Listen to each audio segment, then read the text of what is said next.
So the cracking noise that you're hearing when you're getting adjusted is actually air being released out of the joint surface. Your body can make a lot of different kinds of noises. Like I could do this with my wrist and you can maybe hear it a little bit. It's cracking back and forth as I snap a little tendon over my wrist. Or people have all these parlor tricks where their shoulder clicks every time they do something. That's a little different. That's a different kind of noise. Something's clicking over something else. But when you literally have air being released out of a joint surface, I can't do that again. And that's what's happening when you get a chiropractic joint manipulation. The cracking noise is just an air pocket in the joint surface, and you're hearing the noise of the gas being released out of the joint surface. When you're cracking your knuckles or cracking your back or even cracking your neck, that happens a lot and consistently. What'll happen is you'll notice when you're moving around and doing normal things, maybe your neck starts cracking, or maybe you go to grab the steering wheel and your knuckle cracks because you've been cracking it over and over again. And what's happening there is the capsule that is holding these two bones together. So you've got bone here, and you got this capsule around it. That's kind of like a ligament. And if you think of an analogy of maybe like duct tape, and every time you crack it, you're making small adjustments to the length of the duct tape that's around the bones and joint surfaces.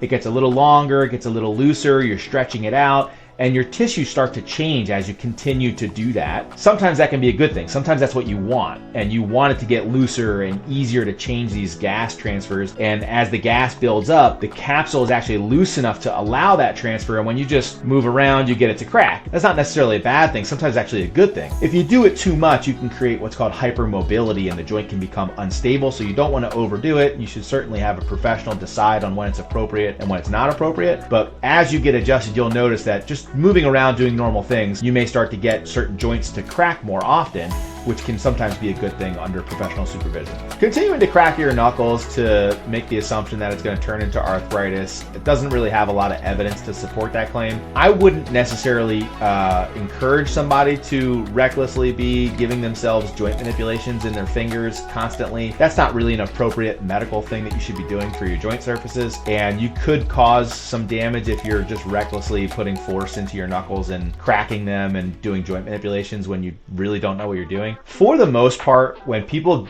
bring up this concern about the cracking and is it bad or good or does it cause arthritis and my mom told me I shouldn't do it, and you have all these conjecture and community opinions about cracking noises, my general rule of thumb is if you're doing something that's just normal, like you're turning your back and it seems to crack, or you lift your hip up and it cracks, or you put a little pressure on your knuckle and it cracks. If you're doing something in normal function, normal ranges of motion, and you're just turning your head a little bit and your neck cracks, that's generally okay. If you are forcing something to make a noise and you're like really trying to like you can't get it and you're trying to like push really hard and crack it, or like you're really trying to slam your neck to get it to crack and you're cranking on your back in your chair at school, you are forcing bones to move in directions that you don't know what you're doing, and you're probably causing a problem. You should not be forcing something if you don't know what you're doing. I think the reason why you feel the urge to do that is probably more of the reason of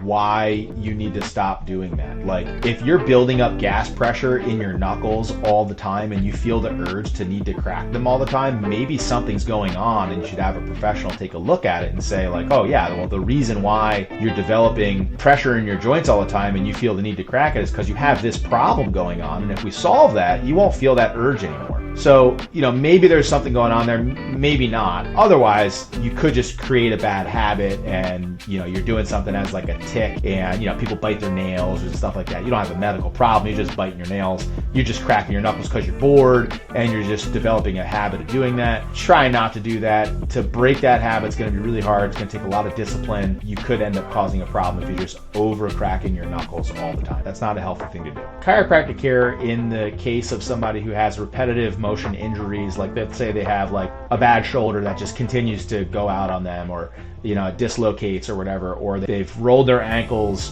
100 times. To be honest with you, I've broken my ankle about 7 times playing football. So I have bad ankles too. Sometimes when you re-injure an area over and over and over again, joint manipulation is not the appropriate treatment that you need. And that is only one kind of thing that a chiropractor can do. So it's not saying that chiropractic as a whole is inappropriate, but a chiropractic joint manipulation is now not appropriate. So if you've rolled your ankles 20 times, it would be irresponsible of a chiropractor to go in, grab your ankle and yank on it and crack your ankle. That's not an appropriate treatment anymore. You actually have what's called an unstable ankle, which is why you keep injuring it. It's not stable anymore, and there's two things that stabilize joints. You have ligaments and then you have muscles. Ligaments are the passive structures that hold your bones together without any activity. That's the duct tape around your bones, and they are what hold your bones together. The active structure is a muscle that needs to create a contraction to actually hold something together.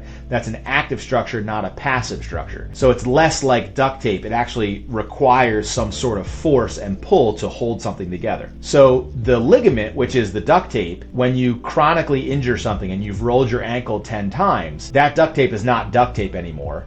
It's elongated, loosey-goosey, flabby duct tape. And aside from a surgical procedure, there's not a whole lot of things that you can do to retighten up that duct tape now. So if you want to create the stability again, you kind of need to get it like sewn back together and get a surgical procedure. Now, as a conservative care provider, I don't always suggest that because you create more scar tissue and there's a little bit more risk involved. So if you've got loose duct tape, what can you do about that situation? Well, you can do strength training on the active structures like balance training and strength training, and you can recondition the quality of your muscles to control your leg better. So now when you get into that situation where your leg is about to roll because that duct tape's too loose and you're going to sprain your ankle again, the muscles are strong enough to just pull it back together and you don't re-injure it. So in a situation where you have a chronic injury where it's getting too loose and you have hypermobility, it would be inappropriate to do a joint manipulation, but a chiropractor should be doing strength training with you instead. And it's a different kind of treatment that usually isn't associated with chiropractic care, but it is at a place like this called the Wellness Center. We do things like that all the time.